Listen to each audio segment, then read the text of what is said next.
What's going on, Minties? The Uncanny Omar here from Near Mint Condition, and right now I'm going to do a quick overview of a book that I don't think should be missed out.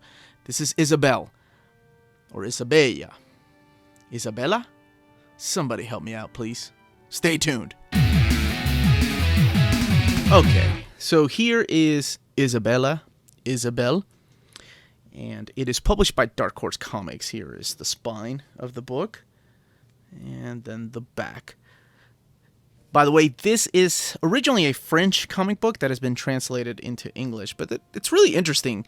But before I do that and talk about the story, I wanted to compare it to the size of trade paperbacks, so you kind of get an idea of how big this book is.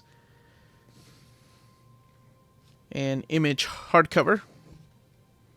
As you can tell, it's longer, but not as tall. And a Dark Horse hardcover. This is Abe Sapien. Again, longer, but just as tall, which is good. It does not come with a dust jacket, as you can probably tell.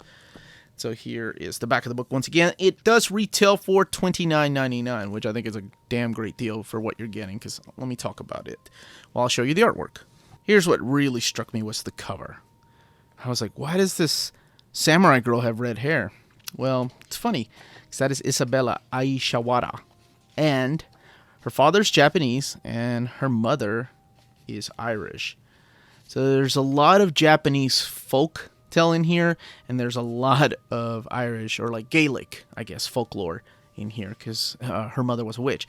So she is traveling along with the ghost of her father, who is with her, and she's looking for her sister. That is pretty much the gist of the story. Along the way, she meets companions, and through a series of these Crimson-like flashbacks, you get to learn of her family's background and what kind of powers her mom had, and it's really gorgeous. I will say one thing about the book, and there's her mom, beautiful, is that it is a little dialogue heavy at time, because it really dives into a lot of the folklore, not just from Japan, but also, like I said, the Irish folklore. So it's pretty heavy, but that's okay. The art is what really carries the story. Raoul is the writer, and Gabor is the artist. Gabor. And it's funny because this is a French comic book translated into English, but both of the creators are Spanish. So it's pretty interesting to see them write a story in feudal Japan about a half Japanese, half Irish girl. How the hell could I not read this? So yes, I ended up reading it because I wanted to do a reviews in a flash, but I was like, you know what? I want to focus more on the art because it's gorgeous, and I think, and as you can tell, like, he uses so many panels in each page. There's hardly any pages with like gigantic fight scenes. That's not to take away from the actual fight sequences, though, because they are great and they're beautifully drawn, and they're quite violently beautifully drawn. Just look at this. Now let's flip through here.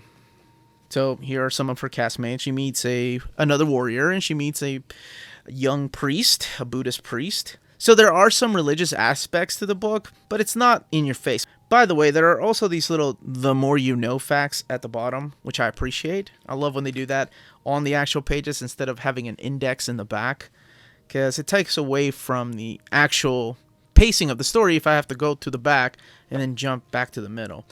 There are 3 books collected in here, so it was a total of 6 books originally released in France. But what Dark Horse is doing is putting a Volume 1 and a Volume 2 later on. I believe Volume 2 comes out in November. And I, for one, am honestly excited for it. I cannot push it enough. The other only negative thing I will say is that if you're not used to reading European comics when they're translated into English, the dialogue is going to seem a little off and almost unbelievable in a way. It's just something that you get used to. Believe me, because like when I first started reading this stuff, and my native tongue was originally Spanish, and I had a hard time reading it translated into English for some of these Spanish books that I had. So I had to go back to the original Spanish to see the comparison between the untranslated Spanish and the translated stuff into English.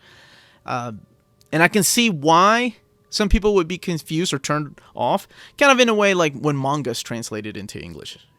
But anyway, The artwork, completely worth it. The price for 3 books that are completely gorgeous is on point.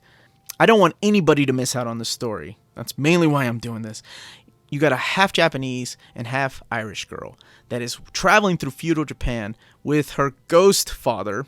I know that sounds ridiculous, like the beginning of an anime. Actually, this would make a damn good anime. Looking for her sister, because something happens to her mom. I'm not going to say what happens. And then you have her meet interesting characters that join your party, kind of like an RPG. On top of that, you have badass sword fights, sex, over-the-top violence sometimes, magic, and just folklore, and just facts about Japan that you're learning through the index at the bottom. Oh, I love it. I cannot wait for the second part. Here's some more pictures, and then let's look at the back real quick. So here are the extras in the back. This is the original picture that I saw when I've heard about this book, and I was like, I don't know what the hell this is, but I have to have it. I thought it was going to be like Oko. I don't know if anybody missed out on that, but I absolutely love that book too. So it's kind of interesting when somebody from another country does a story based in Japan. This is just other books from Dark Horse. And yes, Volume 2 coming soon. Not to be missed out. I highly recommend this book. The pages are thick and semi-glossy, and they're not too glossy. They're nice. The art looks really good in here. The binding is nice, even though you don't have an eye there for a book this thin. You don't really need it. And it also has sewn binding, so you're good in that way. And that was the contents of the book. Let me know in the comments down below if you picked it up or if you've ever heard of this. I myself haven't, and I'm glad that I went ahead and got it because it is beautiful, and I cannot wait for Volume 2 to wrap up the story.